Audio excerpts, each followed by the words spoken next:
নমস্কার বন্ধুরা, আমার চ্যানেলে জানাই সবাইকে স্বাগত। আজ বানিয়ে ফেললাম মাটনের লাল ঝোল। আমাদের বাড়ির পাশেই মাটন কাটে, তা রবিবার আজকে অর্ডার ছিল। ছেলেটা নিজে এসেই বলল যে বিক্রি করে সে আমার ভাই, সেই এসে বলল যে বৌদি মাংস নেবে, আজকে অর্ডারি মাল, খুব ভালো মাংস আছে। তাই সত্যি দেখুন আপনারা বন্ধুরা, মাংসটা প্রচণ্ড ভালো, একদম চর্বি নেই। আমরা চর্বি মাংসটা খেতে তেমন পছন্দ করি না, কিন্তু একটু আধটু থাকলে ভালোই লাগে। আমার ছোটো মেয়ে পছন্দ করে, তা অল্পই একটুখানি চর্বি দিয়েছে, বাকি মাংসটা পুরোই একদম লাল লাল মাংস দিয়েছে, খুব সুন্দর। এখন আমি সমস্ত উপকরণ, লঙ্কা গুঁড়ো, হলুদ গুঁড়ো, জিরে, ধনে, শুকনো লঙ্কা, গোটা গরম মশলা, টক দই দিয়ে ভালো করে আধ ঘন্টার জন্য ম্যারিনেট করে রেখে দেবো।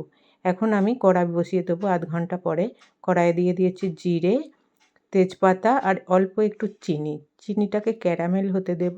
ক্যারামেল হয়ে যাওয়ার পর আমি 3টের মতো পেঁয়াজ দিয়েছি, বেশি পেঁয়াজ দিইনি। বাটায় আমি 2টো দিয়েছি, আর এতে দিয়েছি, কুচিয়ে দিয়েছি 3টে। সুন্দর একটা লাল লাল ভাব এসে গেলে এখন আমি এর মধ্যে দিয়ে দেবো আদা রসুনের পেস্ট। আদা রসুনও আমি 1 চামচই দিয়েছি, বেশি দিচ্ছি না, কারণ মাংসটা এত ভালো ছিল মনে হচ্ছিল খুব কম তেল মশলা দিয়েই এটা রান্না করার চেষ্টা করব।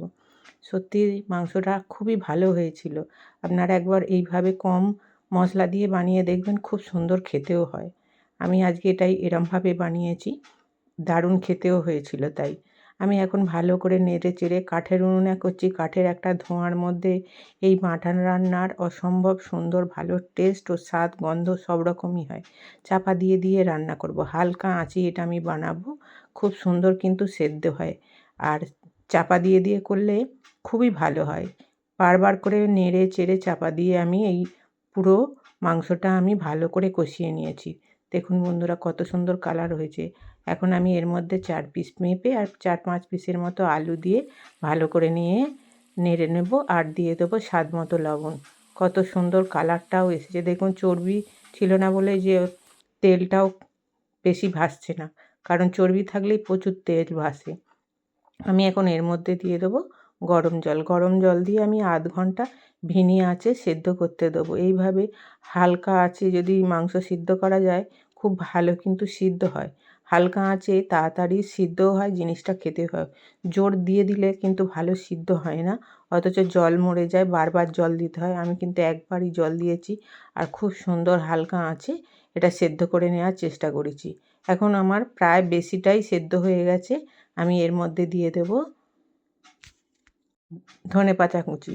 ধনেপাতা কুচি দেওয়ার পর আমি এটা কিছুক্ষণের জন্য চাপা দিয়ে একটা অন্য হাঁড়ির মধ্যে ট্রান্সফার করে নিয়েছি, কারণ ওই আগুনে থাকলে, হাঁড়ির মধ্যে থাকলে জিনিসটা ভালো গরম থাকবে আর খেতেও খুব সুন্দর লাগবে। গরম ভাতে গরম মাটন কষার লাল ঝোল। বন্ধুরা, আমার এই ছোট্ট ছোট্ট ব্লগ যদি আপনাদের ভালো লাগে, প্লিজ প্লিজ আমার চ্যানেলটিকে ফলো করে নেবেন, আর ভালো লাগলে একটা লাইক দিয়ে দেবেন, আর প্রচুর প্রচুর শেয়ার করে দেবেন। এইভাবে আমাকে আপনাদের সামনে তুলে ধরার চেষ্টা করবেন। সবাই সুস্থ থাকবেন, সাবধানে থাকবেন। নতুন বৎসরে আমার এই প্রথম মাটন কষা রেসিপি আপনাদের জন্য।